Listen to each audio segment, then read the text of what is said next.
Avatar: The Last Airbender, The Lost Adventures, and Team Avatar Tales. First up is The Lost Adventures. It starts out with Aang and his friends somewhere where Fire Nation soldiers could be near them, and Aang says that because he's the Avatar, he has a special connection with nature that means if he stays calm, scorpion bees won't bother him. I don't remember that from the show, but that's not necessarily bad. It doesn't matter anyways because the sight of them covered in bees freaks out Momo, and he airbends to send the bees away from him to keep Momo from running away and never coming back. If he's got a special connection with nature, why did the bees cover him? They had nothing to gain. This would only happen if he was wrong and overestimating the Avatar. He takes off with his airbending, and Sokka tells him to go to the smoke because it makes bees tired. I don't have to be embarrassed about preferring to call them just bees because even the writer does that.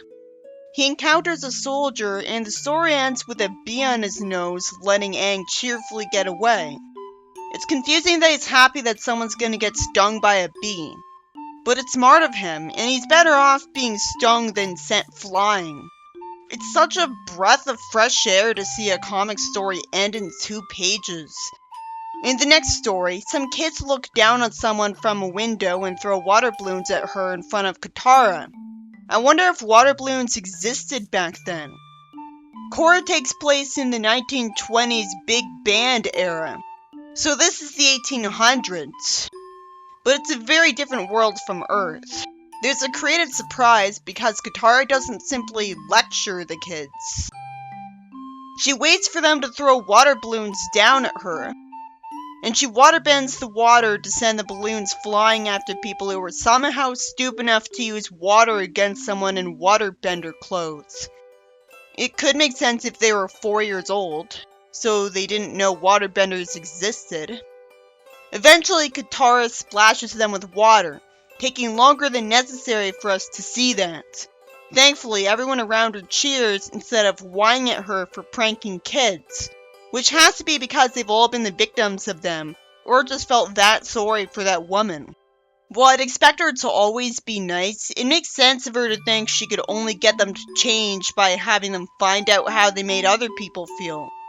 It's no guarantee, but it's harmless. The story ends with Sokka planning to throw a water balloon at her. I guess the writer liked her too much to have us see that happen. I'd expect him to be too serious to plan this, but I get the excuse that they're siblings, so it's a sibling rivalry thing. I suppose it's good writing to have her get punished for lowering herself to their level since it might not have changed them. In the next story, Katara tells Aang breakfast is ready, and she asks him if he's alright for sleeping in, and he sneezes. Excessively because he's an airbender, and he thought he'd feel better this way. It's too bad he wasted food. They ride on Appa when he's flying, and Aang sneezes, but he's tied to heavy stuff on Appa, so it's not a big deal. And Katara gets thanked for showing appreciation for Sokka's smart idea. Katara tells Aang about a medicine from her childhood for this, and he thinks it's too gross to bother with, even though he wouldn't have to eat it.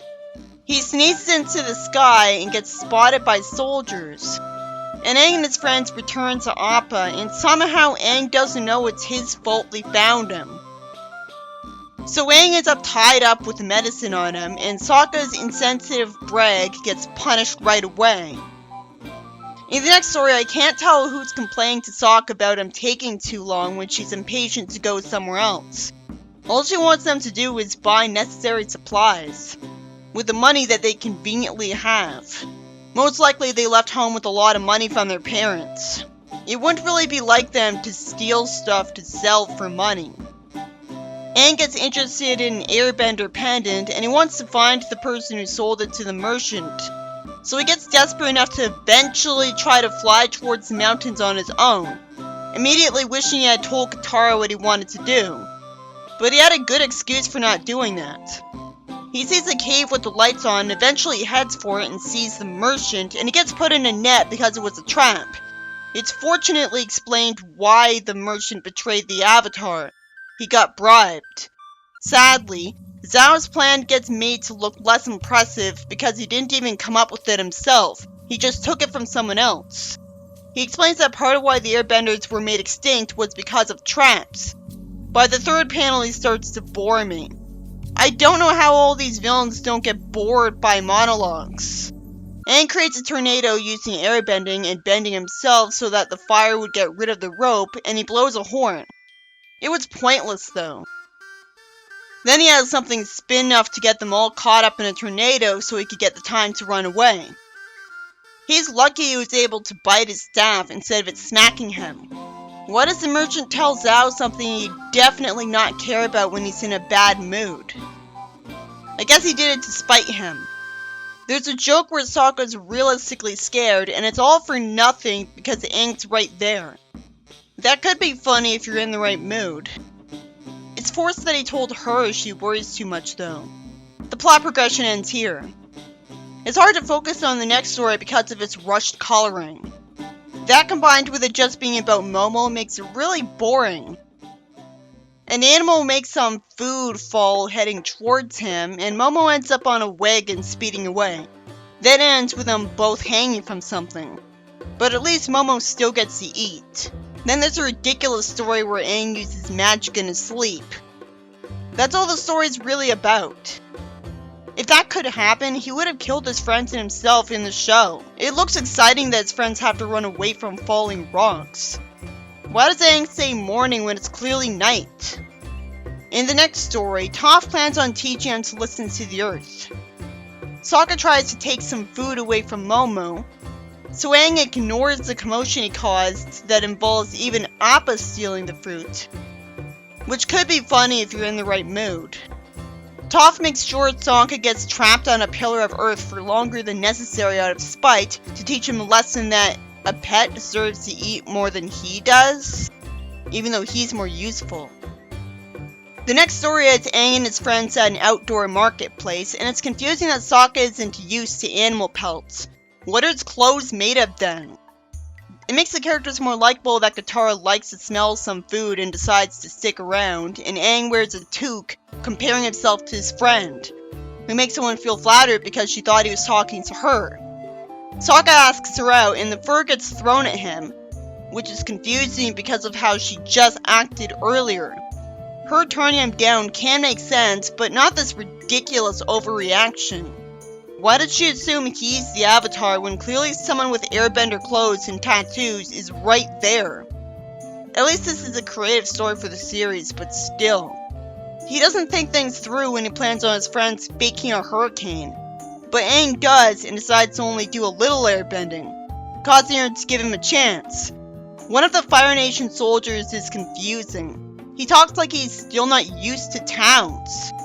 Why would Sokka call Aang his servant? That's clearly pushing it. He's worried about her parents potentially telling people the Avatar's here, and the house gets mobbed. And someone thinks the Avatar could help him with an ingrown toenail for no reason. He gives him good advice, and somehow Sokka calls his sister and friend his sidekicks. So he tells his friends the truth, with Katara speaking in full volume right in front of the crowd, and somehow they don't get a clue. They'd see Katara waterbending. At least the plot holes in this issue means there really is a point to reviewing it after all. The Earthbending alerts the soldiers who kidnap him with a chain, and his friends do a bunch of things to save him. How is that girl so stupid she thinks none of his sidekicks are benders? He was clearly too restrained to do any bending. She even asks how he did bending from the sack.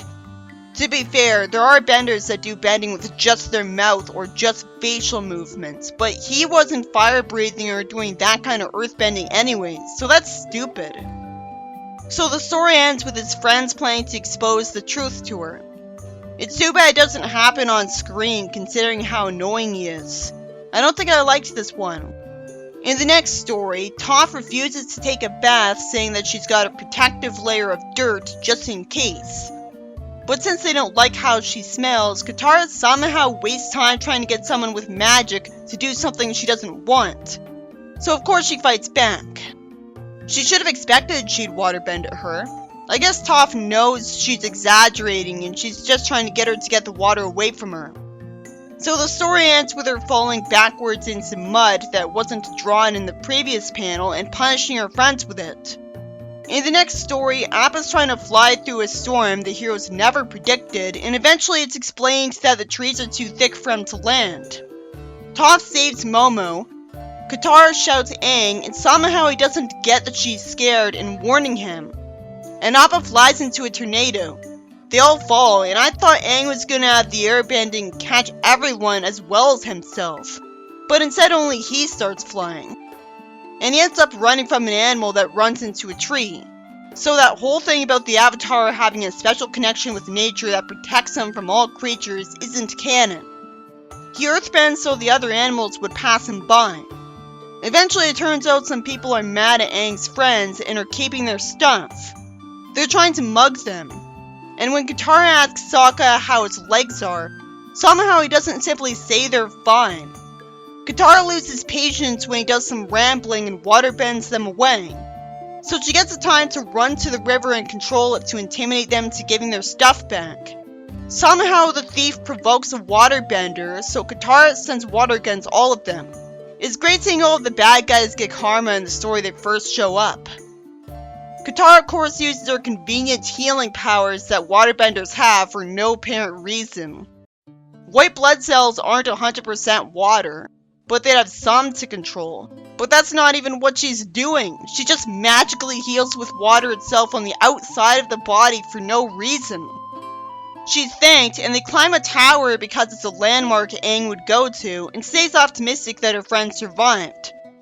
And Toph somehow agreed to put on a princess costume she doesn't like for a woman who's doting on her because she wishes she had a granddaughter. Katara ends up meeting an earthbender who's talking weirdly for no reason and immediately reunites them. The old lady wants to dress up her friends too because she's selfish to the point of being insane, and somehow so is her grandson. Aang calls him out and is somehow accused of overreacting and provokes him.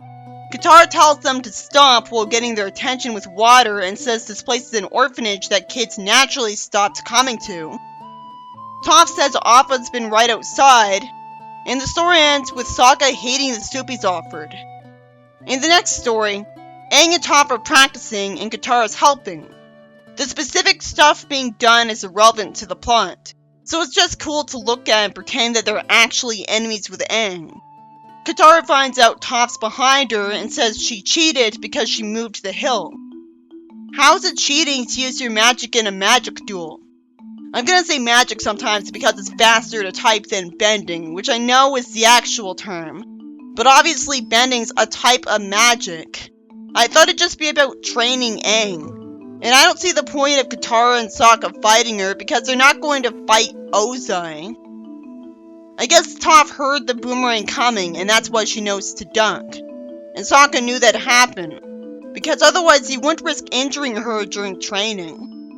A rock gets moved making him trip, and Toph gets told she wins the game of King of the Hill, so she was really bored that day. The next story starts with Sokka recapping a story in the show to Toph. I like the idea because it wouldn't make sense if they didn't tell her everything they went through. But it could get boring. So I'm glad it's only one panel. Sokka lampshades how stupid it was of the king to feed his pet with chopsticks because it took him hours to finish the plate. I don't know why the king kept bothering doing that. Toph envies the bear even though it would be boring to have to take hours to eat that dinner without TV or anything. Sokka finds out the king's bear is in his tent on the king's orders. And the king tries to teach his bear how to survive in the wild even though he'd know that it can't speak English. Unless it can because it's that much of a fantasy universe. Fine. Sokka wastes paper tearing up a book to make a point, which has binders on it. Hey, wait, did binders exist in the 1800s? Fine, I suppose it could be possible that a lot of technology would come early in a world with bending to make life easier. People would have more free time with it being easier to hunt animals.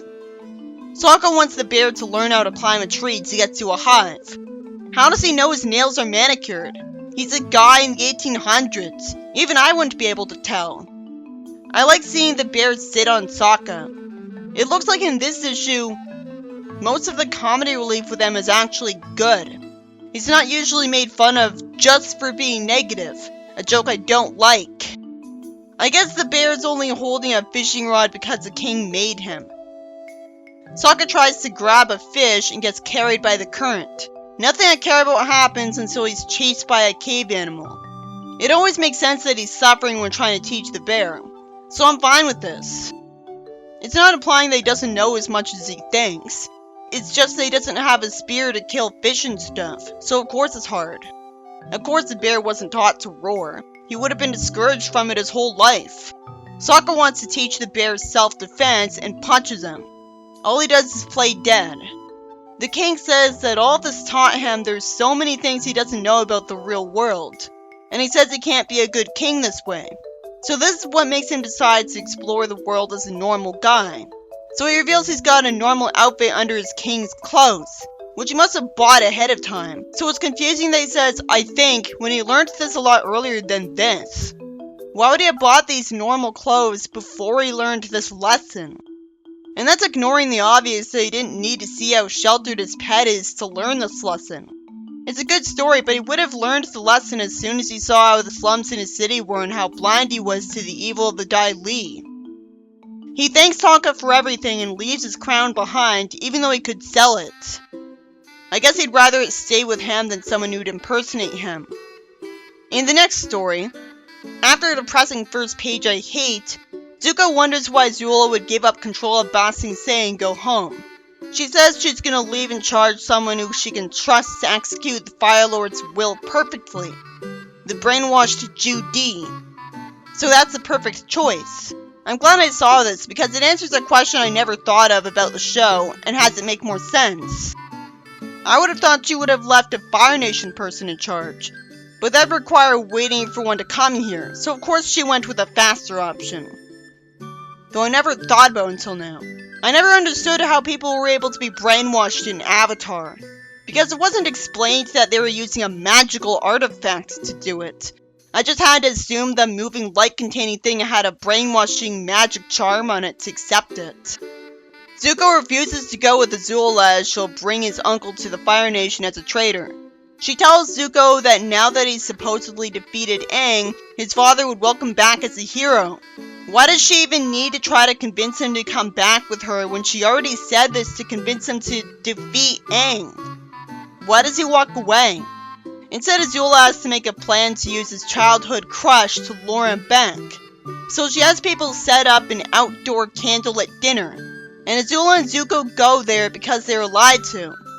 I love that Zuko complains, almost tastes like Fire Nation food. Just isn't seasoned enough. And then he tells someone to stop playing music, and it's not ruining the date for May because she doesn't like it either. It's also explained why he hates it better. He hadn't practiced. Azula giggles, and Zuko immediately yells at her. It shows how often I review bad stuff that I was pleasantly surprised that he actually heard her. There'd be no excuse for him not to. He lampshades that she should have more important things to do. Azula throws her friend under the bus metaphorically, and May decides to get out of here.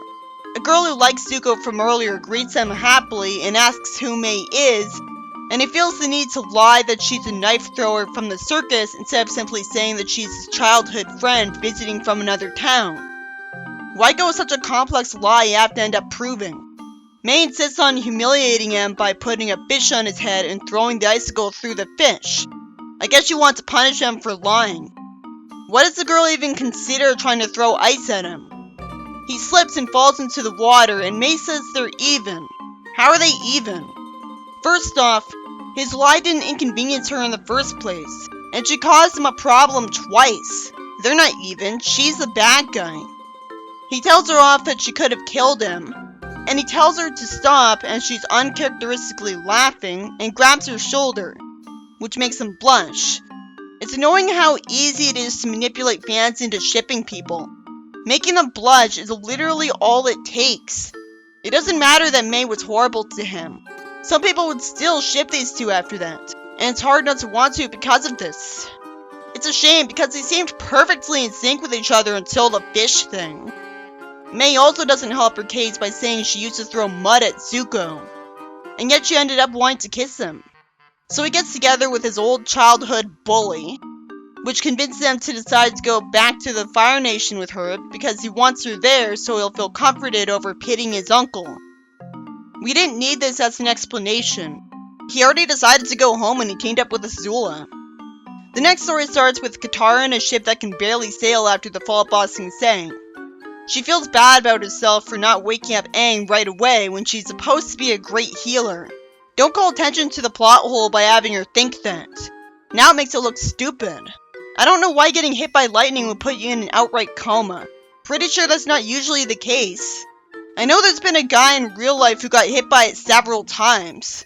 Not to mention this is magic healing. It's explained that the Duke and Pipsqueak joined their ship after they were caught trying to steal from it. I'm glad that was explained. It also explains that they've been cleaning the ship ever since. Wait, it doesn't matter if it's clean or not. I'd like to know how they got the ship, because I didn't think a ship was near them at the end of that season. The book is gonna finally show us that, right? Sokka's dad is proud of him for being stubborn, and it turns out a Fire Nation scout ship is heading for theirs. Sokka gets the idea to switch boats, so they sank their own ships, letting the Fire Nation think they were defeated. And then they waited on the grass outside. Well, Katara refused to sit with them near the fire for no reason. Usually she's not like that. We see the Fire Nation soldiers relaxing, wanting to lie that they won a battle. The heroes fought to take over the ship, which only gets truly interesting when gas bombs get thrown at their enemies, which they somehow had back then. And then Toph restrains them with metal bending. I love seeing how they got to take over a Fire Nation ship. I just wish the show could have shown that because it's pretty important. They should have shown that in a flashback instead of a filler episode in Season 3. It's still really obvious that Katara is a waterbender because of the blue outfit underneath her new one. And it's still obvious that Toph's an earthbender because of her green clothes under that. Later on, Sokka's father is trusted with telling a Fire Nation person at a gate where he's heading. He lies that his orders are to go west to meet the fleet out there. I don't know why there's some seconds where the guy at the gate is glaring before the gate opens. Why didn't he open it right away? He'd only glare at them if he knew a few of them weren't Fire Nation for wearing non-red clothes underneath the red ones. And no citizen of the Fire Nation ever does that. The heroes get told people think the Fire Nation won, and Sokka's smart enough to say that people thinking that works to their advantage. Too bad Sokka's dad is close-minded of him liking Fire Nation food. I thought he was smarter than that. It makes sense that Toph hates the fact that her new clothes smell like ash because they're from firebenders. In the next story, Sokka complains about the fact that Aang learned nothing about the Fire Nation after enrolling in a school there. He says he was taught their oath, but doesn't remember it exactly. You'd think he would have had a history class there, so he'd at least remember some things from that. So this is ridiculous. Why does he say they could dress as reporters and interview the locals in a world without TV and radio, and oh, there were newspapers as far back as 1664. So there would have been reporters for making newspapers. Sokka again has a smart guy moment by saying they should observe people in their daily lives because he thinks he'd feel better about his situation if he knew more about them.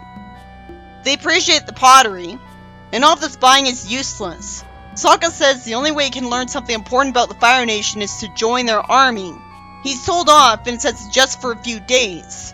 What kind of info from that is supposed to help them? Don't they already know where Ozai lives? The only problem is Aang needs a firebending teacher. How are they gonna find one this way? The military wouldn't know where one is. Sokka says eek because his fake mustache falls off, and somehow this causes the sergeant to ask if he said something to him and decide to watch him like a hawk because he stands out. And he thought he was joking around him. So Sokka has a miserable time learning how to ride a rhino.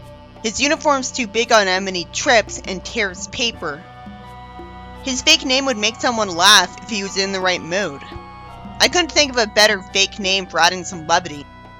So we say Sokka has to do some exhausting stuff that's also creative, like carrying a pig and doing push-ups with a pig on his back. It's great for someone who likes seeing him suffer. He hears he's going to be expected to go to the front lines tomorrow, so he decides to take off secretly, and the pig grew to like him. He snuck away effortlessly in a tense moment where sadly nothing interesting happened. There's wasted pages until Sokka warns his friends they have to get out of the cave. People confront him in front of it. He says he found waterbenders and earthbenders to try to get out of trouble. And Katara realistically hears this and tells her friends to prove he's not lying. So he tells people to let him take care of the problem alone.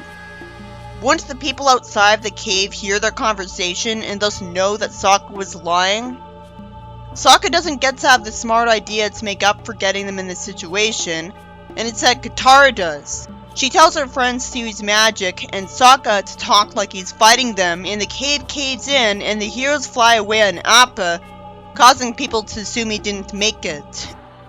In the next story, eventually we see a patrolling soldier who believes in monsters get scared by Appa, and the next morning Toph thanks Sokka for the tasty food. But it was really Appa that got them the food, and he's sleeping in because of the lateness of when he did it. In the next story, Katara thinks they've been stuck in one place for days, even though they've got multiple ways to fly undetected. Katara would rather go to town and have some fun. I like that she wants to do that occasionally instead of always being the cliche no-nonsense nag. She convinces Toph to go to town with her by saying there'd be steak and taking her to a building where someone guards the entrance and confusingly refuses to let them eat in there because they're girls, when this usually isn't a thing in the Avatar world. Toph's smart enough to not give herself away as an earthbender out of anger, and instead plan on going to a tea shop to get a sandwich. Instead, Katara is the one who gets the idea to disguise themselves as boys to get in the restaurant. Well, I have to assume they spend the whole time talking with fake male voices even when they're just talking to each other, or they'd logically give themselves away. Katara bumps into someone and yells at him, and conveniently he doesn't bother her after that. So I have to assume it's because he thinks he's above that because he doesn't want to pick on someone weaker and younger than him, when the plot could have easily ended here. Katara's still caught up in trying to prove to Toph she's tough, so she rides a mechanical bull and is thrown into someone. And Toph has to drag her out of the restaurant. The story ends with them both enjoying a day at the spa. In the next story, at a carnival called an arcade for some reason, Zuko firebends to win a trophy he doesn't want. So I have to assume he didn't even know what prize he'd get because he even bothered doing this. Timely appreciates the toy, and Azula knows all about an arcade game where you control dolls in a boxing ring, because she's been beating little kids at the game all weekend with the excuse that she wants to look like a tough princess. Always lame when the art sucks.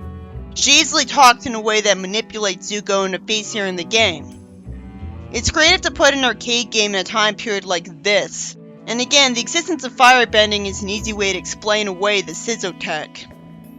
It's boring when Azula explains the game to him. I don't think she needed to tell him this. Zuko gets a victory, and Azula firebends to give her doll a stronger attack. Azula says he's toast, and Zuko has an unusually lame comeback about it because he's so riled up, and she lampshades it embarrassing him. And this could be funny. Zuko tries too hard firebending and destroys the game, and he's just confusingly happy about it and is taunted that he's a sore loser, and says the stupid game deserved it. I'd expect this from Azula instead. But I love that his friends joked that they should put a warning on the game saying no Zuko's allowed. In the next story, Sokka thinks he's hearing an earthquake because Appa's stomach is grumbling. Why would this have taken so long to happen for the first time around them? Aang decides to go shopping when they don't have money because he didn't think of that. Katara refuses to make money by scamming with a shell game again because she doesn't want to be chased out of another village. Sokka plans to sing for money and has to be reminded he got people mad at him for it. So there's no way he'd think it was a good suggestion, and there's no way he wouldn't remember it like that. Some kids run towards them scared of a forest monster that Aang assumes is Appa, and Sokka smartly shuts him up because he sees an opportunity. He scares people in the town, and one of them is a pathological liar. The only explanation for why he tells such a blatant lie.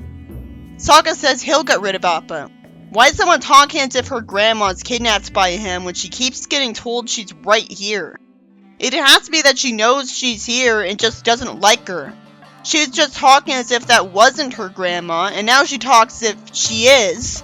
Sokka tells the villagers to pan to fight Appa, and they follow him somewhere, and once again the girl thinks her grandma was kidnapped when she's right there.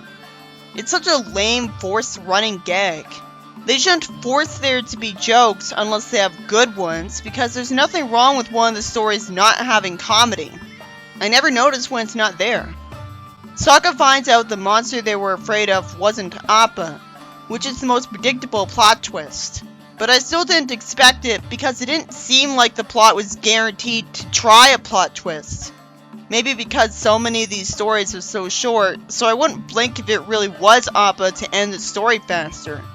Just as I was worried about Sokka and waiting for his friends to give away their magic saving him, Appa bails him out even though there was no indication that he was that close to them or his hearing was that good, so he rams into the monster.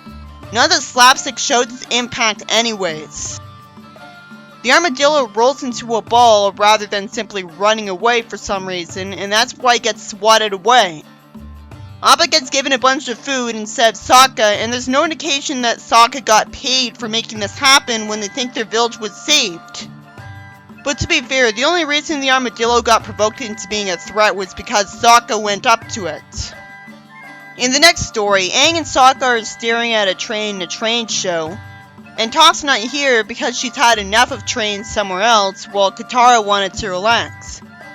A kid's here by herself for a good reason on her way to see her grandma, so the heroes decide to accompany her. She says she'd like that when she doesn't have to. Aang tells her a way to calm down, and Combustion Man shows up looking for Aang, even though I thought he saw him for the first time in his encounter with him in the show. Aang saves the girl from him, and they get told the train's going faster and the engineer isn't responding. Aang tells the little girl to stay calm and gets knocked out of the train and airbends to keep up with it, which impresses her. Why does Aang jump on the roof of the train? That's just gonna make him follow him and keep damaging it. He could have gone away from the train to lure him away from the people. Sokka uses a piece of metal as a crowbar to break into the conductor's room, where he assumes the conductor hit his head because of an explosion and that's why he's knocked out. It's so ridiculous that he would be knocked out for this long and not just a few seconds. Realistically, a person would wake up after that and only stay on the floor with his eyes closed because he just didn't feel like getting up with that pain. A page is wasted on the little girl keeping herself relaxed and telling the scared people to do the same. And Sokka lampshades the emergency brake not being easy to find. It only makes sense if it was easy to find if you knew where to look, and he just didn't know what it looked like. Aang ends up near a river and sends it at his enemy. Conveniently, everyone on the train is relaxed because of the breathing exercise, and it ends with a girl and Appa because Aang's gonna use him to get her to her grandma. In the next story, Zuko's finally with Aang's side and is relatably annoyed at Sokka saying sword bending in a lame, desperate attempt to make himself sound important. What's the point of him having a sword in a kids' cartoon? All they're allowed to do is block stuff with it. If he had a blunt weapon like a staff, he'd actually be allowed to hit people with it. He could do all the same sword swings with a staff, so it's too bad he couldn't have had those sword lessons with a staff.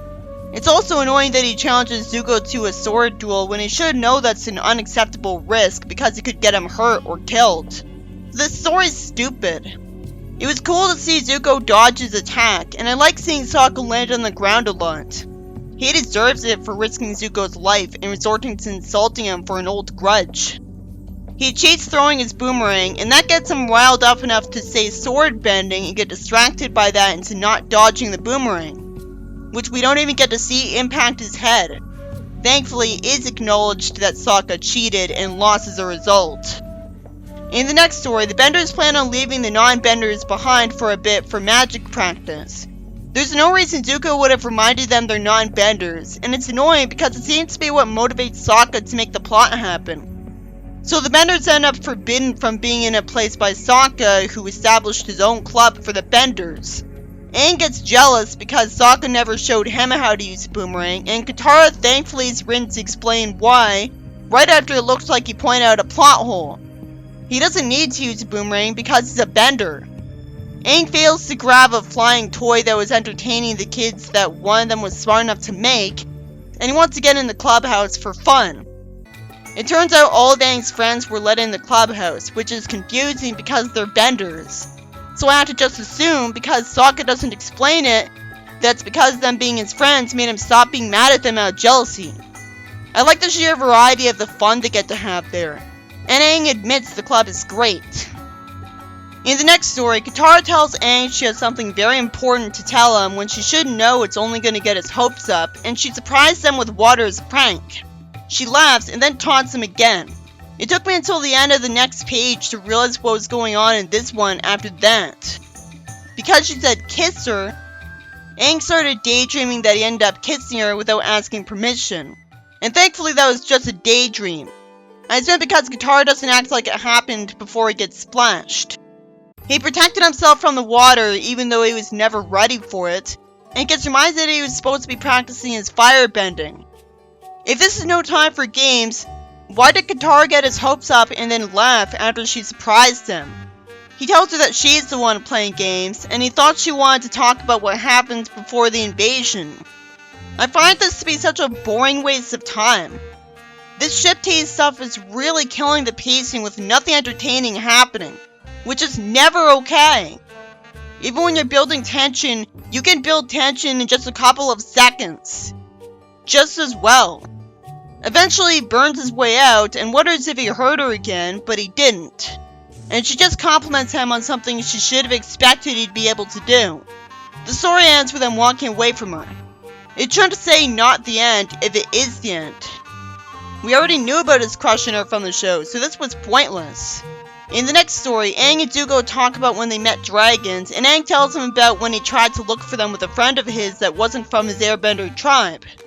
He had no reason to go exploring outside the places with airbenders, so how did he keep meeting non-airbenders back then? His friend fell because he looked at a map while climbing.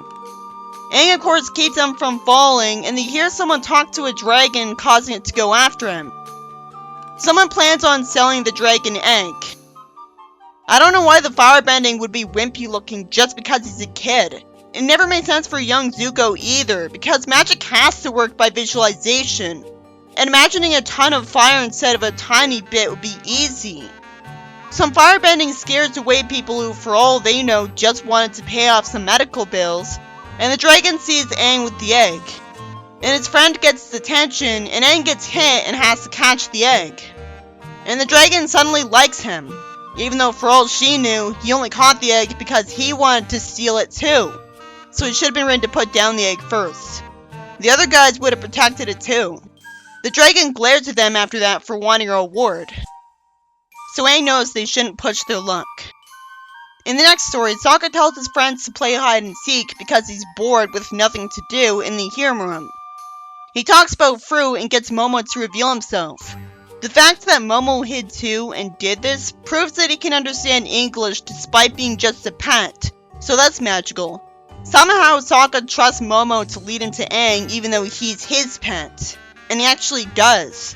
Somehow Sokka knows the footprints are Katara's, when he'd have no reason to know the exact size of Katara's feet by a glance. He doesn't go shoe shopping for her. He's too lazy to tell Katara he found her for some reason, even though he's letting herself continue using up energy. Zuko startles him and somehow misheard him as saying hide and shriek. Somehow Appa chose a bad hiding place, and Sokka says, nice try Appa. Almost didn't either. It could make you laugh if you were in a good mood. Anytime I say that I'm seeing one of the funniest jokes, but it's just hard to make me laugh. Also, maybe I'm not laughing because I don't think of it as a comedy in the first place. Sokka takes forever to find Toph. Eventually, of course, she reveals that she was hiding underground, and she gets her position away out of boredom. She should have been told how long they're supposed to hide for before they win. Then she would have stopped hiding earlier, and he wouldn't still think the game was going. In the next story, somehow Sokka's girlfriend assumes somebody other than Toph the Metal Bender is the greatest Earthbender of all time.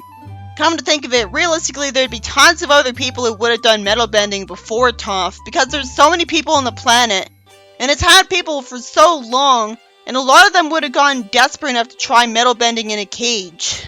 And with so many people, there's no way Toph would have been the only blind earthbender who ever existed. I don't know why Toph doesn't simply tell that king she can metal bend right away, other than her thinking he won't believe her and she can't prove it. Instead, she arbitrarily accused them of not being able to earthbend at all. And Sokka says the only way for them to settle this is a duel. Sokka memorized it so that he always knows which way is north, apparently, because he knows what the west corner of the canyon is. Other than that, his dialogue here was really boring. How did he have a gong? They do earthbending in ways too uncreative for me to mention. And finally, Katara lampshades how stupid it is of them to risk hurting each other. The earthbenders say they're going easy on each other. I have to assume the king's just saying burned metaphorically. There's an earthquake, so Iroh says he won his game even though that isn't fair, so he must be joking. The noise makes Zuko see the duel, and Iroh is proud of Boomy. And it's finally pointed out that the duel could give away their location. Nobody thought this through. The earthbenders ignore the bell even though they would have heard what was said. They just don't care if they give it away, or they think it won't even happen. So the duel gets broken up before it's even ended. But neither earthbender would have admitted the other was better anyways. We all know Toph is better already. The next story is confusing because one of the heroes' potential new recruits is a shadowbender, even though shadowbending isn't a thing in the Avatar world, as anyone would know. And somehow this isn't made a big deal out of. And neither is someone who bends cookie dough. And the story ends with the boring other recruits going off with her to form their own team. This story is creative, but really needed to be explained as just a dream for it to be good. And the next story is worthless. The art's too weird and lame, and I don't understand anything that's going on in it because the bad guys of the show are expected to play dodgeball with each other using magic instead, and Avatar Kyoshi's here. It just expects you to assume it's a dream or alternate universe to make sense. I'm not going to summarize all the stories in this issue because that'd take forever and be so pointless. I'm just going to say that, in general, most of them were good. It's a level of consistent quality that I'm really not used to with what I review. You can find out who wrote all the stories on comics.org. I'll show off the names of all the bad ones at the end of the video, which you'll see again in the editing, and read them all out in another take. The Avatar comics are so good that it's actually rare for a story to even be boring, and usually the only way a story is bad is that it's simply boring. I was worried that they'd mostly be boring because I didn't expect them to have any flaws at all to talk about, and thought they'd be mostly just dialogue. But thankfully, not only are they not perfect, but they're also not so imperfect that they're hard to get through either. These stories all have the advantage of being short, not overstaying their welcome. If a plot goes on for a long time, even what would normally be a good plot can become miserably boring. And bad stories can be forgiven if they're really short anyways. So you got nothing to lose having short episodic stories. The stories I didn't like were Fruits and Freestyle, because there was barely anything to it and the art was horrible. Sleep Bending, because it made no sense, and there's barely anything to it. Sokka the Avatar. Sokka was annoying. Sword Bending, because Sokka put Zuko's life in danger, and Zuko wasn't much better by agreeing. Love is the Battlefield, which was really boring. Wasn't a big fan of the art in Ember Island Arcade, but it was a good story. And of course the Dodgeball one looked ridiculous. Team Avatar Tales. May's working at a flower shop with her aunt, who expects her assistant May to help someone find a bouquet there. It was predictable right away that the customer would offer her the bouquet. She reluctantly agrees to date him right away, and I have to assume it's because of the fact that she was missing Zuko. It cuts to the date where he's proud of making her smile for the second time during dinner after he made a pun, and she's embarrassed enough to blatantly lie to him that he didn't see her smile. She's not a good girlfriend. He cleverly says he'll tell her a secret if she admits the truth, and it works. And reveals he knows she's Zuko's ex. He takes her out of the restaurant and gets asked if he accomplished his mission, and May sees her father, and greets him politely even though he hates Zuko. So that's confusing. She says that Zuko offered him a position in his government, and it's his own fault he chose not to take it. And he says he was insulted that he was offered a desk job, even though being a governor is also a desk job. He wants to return Ozai to the throne because he thinks he has a tougher personality than Zuko. And I just have to assume it makes sense because he'd rather a leader be tough on crime, because otherwise it just seems very stupid that he'd prefer an obviously evil character. He doesn't even try to explain that and make a convincing argument for Mei to join him. Instead says she personally experienced the pain Zuko brought upon the Fire Nation, even though he did nothing to it and it was Aang who depowered Ozai. Mei picks up her little brother and tells them she's leaving with him, giving them warning to try to scare her with fire. It'd be smarter to just throw the knife silently. Why did one of those guys think he was allowed to throw fire at their leader's kids? Her knives cause Toph to fall, embarrassing them, and she punches her date for being insanely stupid. It's such lazy writing to not explain why they don't want Zuko in charge. Her brother's impressed with the size of the flower his aunt gave him, and it's relatable to me that Mei didn't tell her aunt what happened. But I don't know why her brother didn't either. In the next story, I don't know where the heroes are, and Sokka gets desperate for snacks and gets told he'll put all of his friends in danger if they get caught because of how loud he is. So they're hiding in someone else's house? Sokka eventually buys food, and someone wants to hire him to be a teacher. I wish the pacing was faster because this is boring. The kid steals snacks and it's lampshaded that he's talking to himself. If he can hear him talk to himself, he'd know that he's not who he says he is. But he doesn't talk like he knows that. He offers to teach them to sword fight even though that's really dangerous. He loses his fake mustache and somehow someone assumes just because of that he's a fraud. So he's threatened into buying their snacks and never gets to eat any. So it was all for nothing. In the next story, Sokka's impressed by seashells at a store. The art sucks. And the story is really boring. His girlfriend makes fun of him for wanting to buy something useless too easily.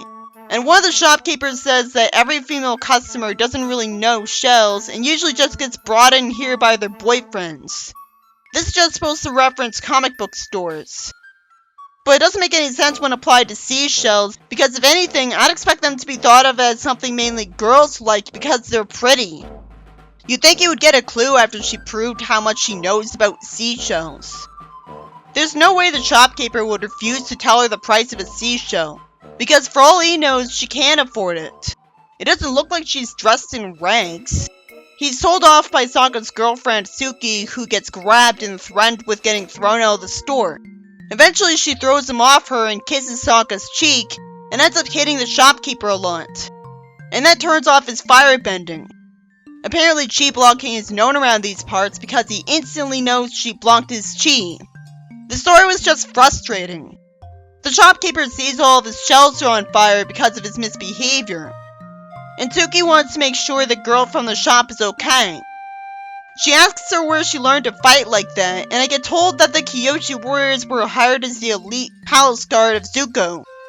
I like that because it's a symbol of how he doesn't want his country to be just about the Fire Nation anymore. The girl's too scared to agree to learn self-defense because she's not strong, even though you have to learn that to get strong. Suki says that before her homeland even was an island, there was a marketplace like this, and anytime someone stepped out of line, the Avatar attacked him and offered to teach the woman to defend herself. Within a few years, she'd gotten a bunch of normal women to become warriors. Eventually, the girl agrees to learn self-defense with a bunch of friends because she's too shy to do something like that without them. The next so-called story just reminds us of what we already know, that Sokka's well aware that he's not a bender, and explains that he's being valuable when he protects his friends in their sleep. It expects me to believe he almost never sleeps, even though that's lethal. There's nothing more boring than stories that are just narration. Even in Archie comics, I always skip over most of them. The next story has a page wasted with nothing happening in a town before Toph hears a cat a lot. The art sucks. She recognizes the boulder who tends to keep his cat secret because he doesn't fit his image. He says his cat's been acting out and is advised to take him to the vet. He says he never even uses that word around the cat, and somehow Toph assumes that this means he never ever took his pet to the vet, even though the pet knows what a vet is. He's tried to before and gotten attacked by it. This would only make sense if he had a previous owner who also took him to the vet. This story makes me impatient. At least it has Toph in a new situation. But that's faint praise because every story is supposed to feel new. She gives the cat different pet food to no avail and suggests gourmet restaurant food to no avail. And he's upset because that was expensive. So I have to assume his job doesn't pay well. He could still eat it. She says maybe the pet would prefer fresh food, and he tries fishing. And she says she meant buying fish. She could have easily said that right away. He ends up giving the pet a huge fish, and that doesn't fix the problem. This kind of plot with a constantly whining animal is something I already saw Hilda deal with. It's so lame that he refers to himself in the third person. Why does he plan on disguising the vet if he's done that before? Toph says the pet stopped meowing but isn't in the kitchen, and she uses her earthbending sense. She says he's not a he and tells him to check under his bed where he finds out the pet had kittens. Considering how long childbirth takes into humans, I'm starting to wonder how it's realistic that the birth was so quick. She was only so hungry so she could feed them. That's better than that Sabrina story because it explains why the animal was noisy. This whole story is annoying because this guy's annoying. How did he stop caring about his image? How is he so stupid as to admit in front of a crowd that he's got cats and have them dressed up to cheer him on? Why did he ever challenge Toph to a rematch? At least the bad stories in the issue are still short. But this one dragged. In the next story, Katara sees soldiers planning to kidnap someone as a slave because of their lack of money, and Katara waterbends them to save them and put out the fires. The heroes are invited to dinner because of Katara. One of the people there brags about his daughter's origami skills even though she's shy about it. So that's mean of him. Other than the one gutsy thing about the plot, which is well handled because nobody makes a big deal out of it, it's boring at this point. The origami art looks nice. She's insecure because she can only wait and hope for things to get better, and Katara reassures her that she's doing that too in way too much dialogue. Katara's given some of their excess food and thanks them, and it turns out Katara was good for their daughter's self-esteem, and she gives Katara a gift. She thanks her, and they have a hug. I wish the pacing in the story was faster, because it would have been a great idea if it wasn't boring.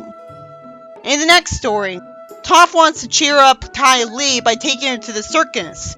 She says she became a Kyoshi warrior because she wanted to help fix the world after the war, even though I don't see why becoming just one out of many palace guards would help anyone. She finds her old ringmaster, who must have a huge amount of employees because he forgot she quit. He's also really stupid if her dialogue didn't immediately clue him in. Out of nowhere, it turns out literally all of Tai's twin sisters had the same idea to join the circus that she did.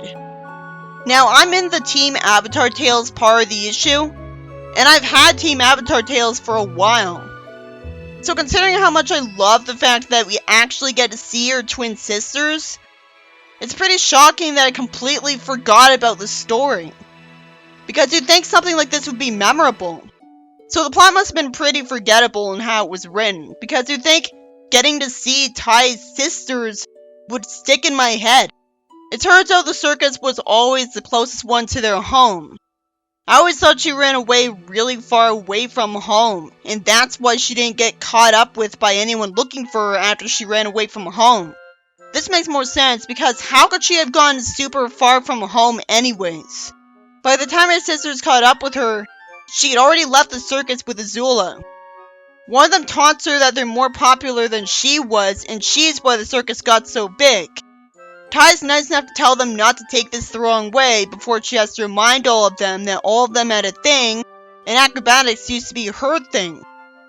While it's good that she reminds the audience what each of their gimmicks are, it's not memorable because we don't see them do those things. She tells them off that they agreed to stay away from each other's gimmicks so their parents wouldn't compare them to each other. What does she think that if it's not true? Why would she even bother denying that she stole acrobatics from them? I don't like that revelation because there's no point in making her less special. And I have to assume that they went back home for a little bit just to tell their parents that they were staying in the circus, because otherwise it would be really mean of them. Why don't any of them have a problem with the fact that being in the circus means they're not able to do any of the things that made them unique? Maybe they still go home to their parents every day at the end of the day, so they still get to do their hobbies. Even though she wants to leave, she's easily peer pressured by Toph into staying to watch the circus act. Why does somebody who wants to be unique easily peer pressured?